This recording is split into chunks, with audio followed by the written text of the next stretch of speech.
Have you never seen this before?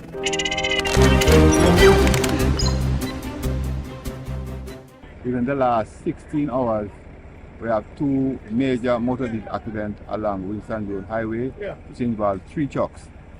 Based on the accident, JPS posts have been, 2 JPS posts have been uprooted and electrical wires spun across the road, resulting in major blockages.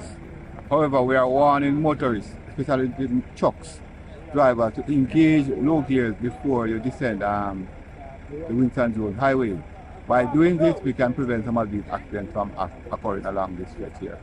The Winston Jones Highway is the area that we have several motor vehicle accidents, apart from truck yards that are used this thoroughfare for speeding. We're also warning other motorists, including those taxi drivers, to observe the speed limit along this thoroughfare.